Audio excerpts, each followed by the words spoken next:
Picture this. A world where the smartest guys don't just get the cream, they own the dairy.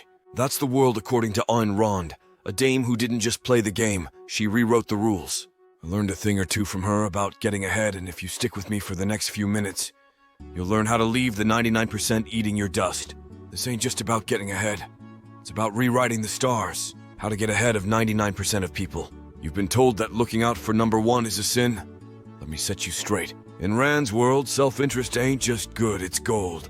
Back when I was just a small-time player, I played the good soldier, always putting the family first. But let me tell you, that got me nowhere fast. It was only when I picked up Rand's Atlas Shrugged that my eyes opened. She argued that pursuing your own happiness isn't just okay, it's essential. The day I made my desires the priority was the day I started to climb the ranks. No more Mr. Nice Guy, it was time for Mr. Smart Guy. Rand's take on altruism was like a grenade in a charity ball. She claimed it hindered progress, stifled the great minds. She wasn't just against giving for giving's sake. She was advocating for a world where the brilliant led the way, unshackled. Rand argued that rational self-interest is the highest moral virtue. Altruism, which calls for self-sacrifice for the sake of others, directly opposes this principle. In her view, it undermines an individual's pursuit of their own happiness and success. Rand believed that altruism places undue moral burdens on individuals, often making them feel guilty for pursuing their own interests. She argued that this guilt-based moral code is harmful to the psychological well-being of individuals. According to Rand, when people are focused on serving others at the expense of their own needs and aspirations, it can suppress their potential, creativity, and productivity. She posited that progress and innovation come from individuals who pursue their own goals and ideas.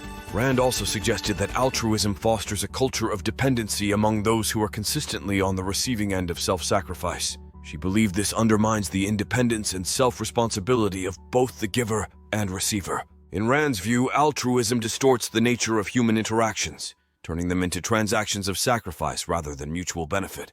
She advocated for voluntary, mutually beneficial interactions as the basis of social and economic relationships. Rand did not oppose helping others per se, but argued that when help is provided out of a sense of duty or sacrifice rather than voluntary choice, it is not truly benevolent. She believed in the value of voluntary kindness and generosity, provided it is not at the expense of one's own well-being.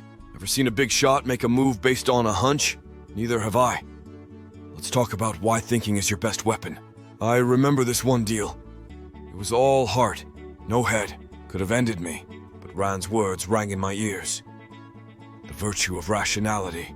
She worshipped the mind, logic, facts. So I ditched the sentimental garbage and started thinking like a real strategist. Suddenly, the game wasn't just about surviving.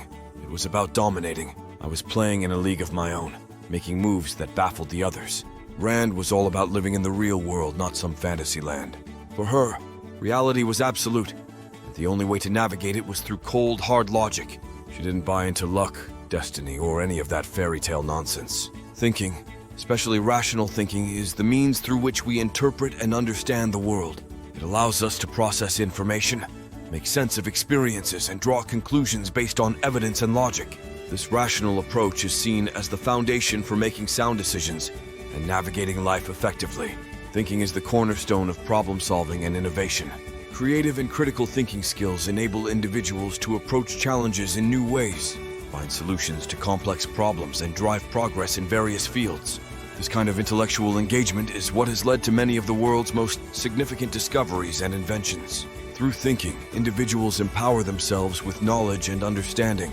This empowerment enables people to make informed choices, stand up for their beliefs, and pursue their goals with confidence. It's also a means of self-defense against manipulation and misinformation, as critical thinking helps discern truth from falsehood. Thinking deeply about ethical dilemmas allows individuals to navigate moral landscapes more effectively. By reflecting on the consequences of actions and considering the perspectives of others, people can make choices that are not only beneficial to themselves, but also considerate of the greater good. Cognitive approaches to managing emotions, such as reframing negative thoughts or practicing mindfulness, are powerful tools for emotional regulation. Thinking through one's emotions and responses can lead to greater resilience and a more balanced approach to life's ups and downs. Effective thinking enhances communication skills. It enables individuals to articulate their thoughts clearly, construct compelling arguments, and engage in meaningful dialogue. This is particularly important in leadership, advocacy, in any role that requires influencing others. Thinking allows for a deeper understanding of not only the external world, but also the inner workings of the human mind. This understanding fosters empathy and connection, as individuals can better relate to the experiences and viewpoints of others. Finally, thinking is integral to the journey of self-actualization.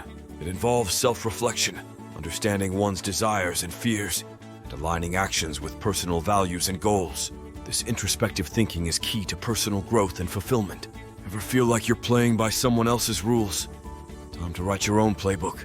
I used to think I had to play the game by the old rules, the ones set by guys long gone. But Rand, she was a trailblazer. She preached about creating your own moral compass, one that points to your success. I took her advice, started making moves based on my code. It wasn't about being ruthless. It was about being true to myself. And that's when I stopped being a player and became a legend. Rand believed in the morality of self-interest. She argued that your life's purpose is your own joy, not some duty to the world. That's not selfishness, that's self-respect. The first step is understanding yourself deeply.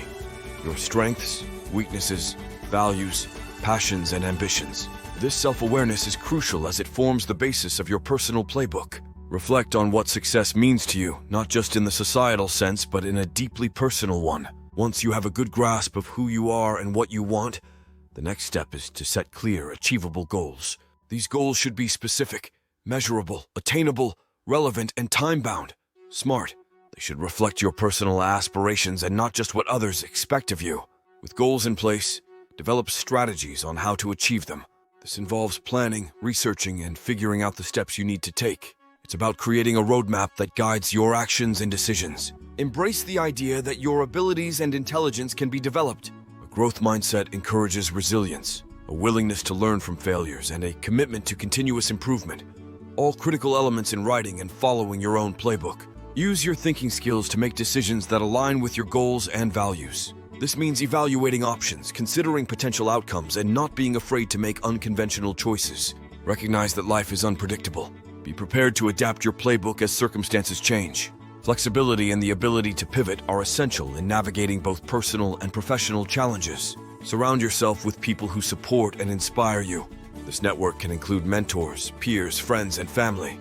While your playbook is uniquely yours, having a support system can provide guidance, feedback, and encouragement. Invest in yourself by acquiring new skills and knowledge. This might involve formal education, self-study, or practical experiences. Staying curious and open to learning keeps you adaptable and competitive. Incorporate elements that focus on your overall well-being, mental, physical, and emotional. This includes practices like mindfulness, exercise, and hobbies that you enjoy. A well-balanced life is crucial for long-term success and fulfillment. Finally, put your plans into action. This is where the rubber meets the road. Regularly review your progress, learn from your experiences, and adjust your strategies as needed. So what's the takeaway? Forget about just getting ahead of the 99%. It's about carving out your place at the top. Embrace your ambition, use your head, never apologize for wanting more. In Rand's book, you're not just playing the game, you're changing it. And in this game, the prize isn't just survival, it's supremacy. Ready to take the Rand challenge? To rise above and become the architect of your destiny? Drop a line below and tell me how you're gonna change your game. And remember, hit that subscribe button to stay on top of the food chain. In this world, you're either making the rules or playing by someone else's. Which one are you gonna be?